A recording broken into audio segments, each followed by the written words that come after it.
Assalamualaikum warahmatullahi wabarakatuh. Selamat pagi anak-anakku sekalian. Bagaimana kabar kalian hari ini? Semoga kalian tetap dalam keadaan sehat walafiat. Amin, amin ya robbal alamin. Anak-anakku, kalian harus tetap semangat dalam belajar walaupun pembelajaran masih kita lakukan secara online ataupun secara daring. Semoga ini tidak akan mengurangi semangat kalian dalam proses pembelajaran. Pada kesempatan hari ini, Bu Dewi akan menjelaskan untuk mata pelajaran produk kreatif kewirausahaan. Jadi berkesinambungan ya. Dulu kelas 11 juga Bu Dewi yang ngajar, sekarang kelas 12 juga Bu Dewi yang mengajar untuk PKWU-nya di kelas 12 OTKP ini. Jadi anak-anakku, sebelum kita memulai pembelajaran hari ini, alangkah lebih baiknya kita berdoa terlebih dahulu, memohon kepada Allah Subhanahu wa taala agar Allah Subhanahu wa taala memudahkan kita dalam proses belajar mengajar walaupun pembelajaran masih kita lakukan secara daring. Berdoa dimulai.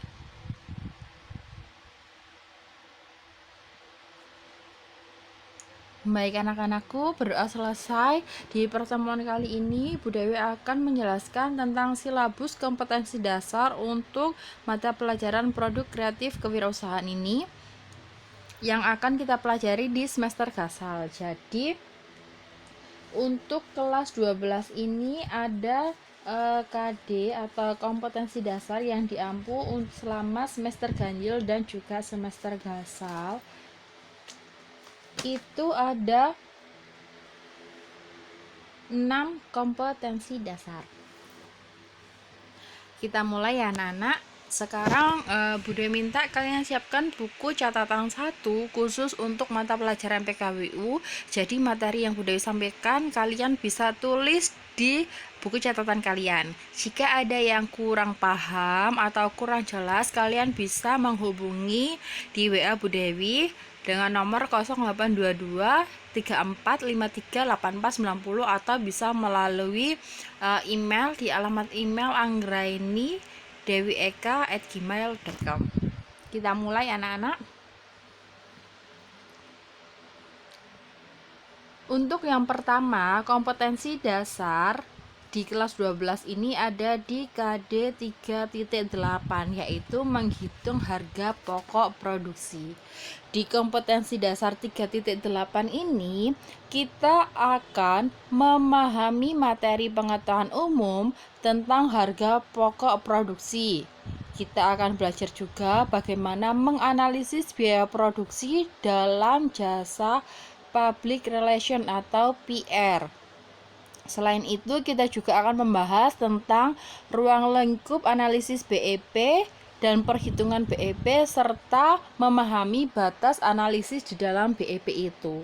Jadi untuk KD 3.8 menghitung harga pokok produksi ini perlu dilakukan ya anak-anak. Sebelum kita melakukan penjualan atau menjual barang, kita harus mampu untuk menghitung harga pokok produksinya supaya apa? Barang yang kita jual nanti tidak mengalami kerugian. Selanjutnya, untuk KD 3.9 kita akan belajar tentang menganalisis pemasaran produk. Apa saja yang akan kita pelajari di KD ini? Yang pertama, kita akan belajar mengenai aspek pemasaran secara umum. Kemudian media-media pemasaran itu apa saja. Selain itu, kita juga akan belajar tentang bauran pemasaran atau strategi di dalam pemasaran itu apa. Karena kita kalau berwirausaha, kita harus memiliki strategi penjualan. Supaya apa? Supaya kita bisa mencapai keuntungan yang maksimal atau target yang sudah ditentukan. Selanjutnya anak-anakku, untuk KD 3.10 ini menganalisis laporan keuangan sederhana. Nah, ini nanti ada hubungannya dengan pembelajaran OTK keuangan di kelas 11 yang sudah kita lakukan. Jadi sebagai wirausaha kita harus mampu mengelola laporan walaupun laporannya dibuat sesederhana mungkin. Dengan begitu kita akan tahu oh pendapatan bulan ini sekian, pendapatan bulan ini sekian, kita punya keuntungan sekian. Jadi kita tahu di KD ini nanti kita akan belajar tentang laporan keuangan. Kemudian tujuan dari pembuatan laporan keuangan usaha itu untuk apa? Yang ketiga, untuk menganalisis karakteristik laporan keuangan usaha. Yang keempat, untuk menganalisis laporan laba dan rugi. Jadi di kegiatan usaha itu kita mengalami laba atau mengalami rugi. Baik anak-anak, untuk KD 3.11 mengevaluasi hasil kegiatan usaha. Materi yang akan kita pelajari yang pertama tentang menjelaskan evaluasi hasil usaha itu apa. Kedua, mengidentifikasi evaluasi hasil kegiatan usaha. Yang ketiga, menguraikan surat izin usaha perdagangan. Yang keempat, memahami tentang NPWP atau nomor pokok wajib pajak. Nanti itu akan kita pelajari di KD 3.11 ini. Selanjutnya anak-anak untuk KD 3.12 yaitu menerapkan media promosi untuk pemasaran online. Karena sekarang zamannya sudah serba online, maka kita sebagai wirausaha itu harus punya cara supaya tidak ketinggalan zaman.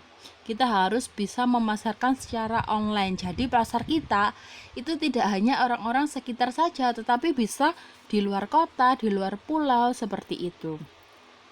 Di KD 3.12 ini kita akan belajar tentang pengertian promosi. Apa itu kegiatan promosi? Kemudian mengemukakan tentang fungsi promosi online. Yang ketiga, membedakan bentuk-bentuk promosi online. Dan yang keempat adalah syarat-syarat di dalam promosi online. Jadi ada syaratnya, ada ketentuannya, tidak hanya langsung pokoknya aku promosi di media sosial, tidak, tetapi harus ada aturan-aturan yang dijalankan atau ditaati. Selanjutnya anak-anakku, untuk KD 3.13 kita akan belajar tentang menganalisis pemasaran online. Kalau tadi itu adalah promosi dalam kegiatan pemasaran online, di KD 3.13 ini berkesinambungan. Kita belajar tentang menganalisis pemasaran online. Apa saja yang kita pelajari? Yang pertama, kita akan belajar tentang ilmu dan teknik di dalam menjual. Kemudian kita belajar bagaimana cara menetapkan harga jual produk online. Yang ketiga, kita akan belajar menguraikan tempat pemasaran online dan teknik di dalam negosiasi online. Seperti itu. Kemudian yang terakhir untuk KD 3.14 ini tentang menerapkan pengajuan haki. Jadi di KD 3.14 ini, haki itu adalah hak atas kekayaan intelektual. Kalau kita sudah punya brand, kalau kita sudah punya produk, maka harus didaftarkan supaya kita punya hak paten atas pengolahan atau atas pembuatan produk tersebut. Misalkan ada satu kedai, dia menjual mie setan misalkan, nah itu harus didaftarkan hak ciptanya mie setan kober. Jadi tidak ada nama lain yang bikin mie setan kober lagi karena itu sudah punya hak orang tersebut. Nah, di KD ini kita akan belajar mengenai pengertian hak atas kekayaan intelektual atau haki, kemudian macam-macam dari haki ini, memahami bagaimana cara di dalam pendaftaran haki, dan mengetahui bentuk pelanggaran dari haki. Jadi ada macam-macamnya hak haki itu apa saja, kemudian pelanggaran yang biasa dilakukan itu seperti apa. Nah, Itu tadi KD 3.8 sampai KD 3.14 yang akan kita pelajari di kelas 12 ini. Loh Bu, kok tiba-tiba KD 3.8? Karena KD 3.1 sampai KD 3.7 sudah kalian pelajari di kalian kelas 11. Demikian anak-anakku. Terima kasih, semoga bermanfaat dan sehat selalu. Tetap jaga kesehatan, kita semua selalu berdoa supaya keadaan ini segera membaik dan kita bisa berkumpul dan belajar seperti sedia kala. Amin, amin ya rabbal alamin. Baik anak-anakku, jika kalian sudah selesai untuk mendengarkan video pembelajaran yang Bude buat ini, kalian bisa mencatatnya sekali lagi. Kalau ada yang kurang jelas, kalian bisa menghubungi Bu Dewi lewat WA ya, atau bisa kalian tanyakan di grup waktu pembelajaran berlangsung, itu lebih bagus. Jadi Bu Dewi tahu siapa-siapa saja anak kelas 12 OTKP yang aktif di dalam pembelajaran Bu Dewi. Karena mungkin yang sudah kenal dari kelas 10 yang pernah saya ajar, ada beberapa aspek yang saya nilai. Yang pertama adalah presensi kehadirannya. Yang kedua adalah keaktifan. Walaupun pembelajaran daring, Bu Dewi tahu siapa-siapa saja yang aktif. Baru yang ketiga adalah nilai tugas dan nilai ujian. Jadi kalau ada anak yang tidak pernah absen, tidak aktif di kelas, marah-marah ujiannya bagus, bisa bagus nilainya? Tidak. Jadi ada 3 aspek yang Bu Dewi nilai itu tadi. Baik anak-anak, kalau sudah selesai kalian bisa untuk mengisi presensi kehadiran untuk mata pelajaran untuk mata pelajaran produk kreatif kewirausahaan ini. Demikian anak-anakku, mohon maaf, sehat selalu. Saya akhiri, assalamualaikum warahmatullahi wabarakatuh.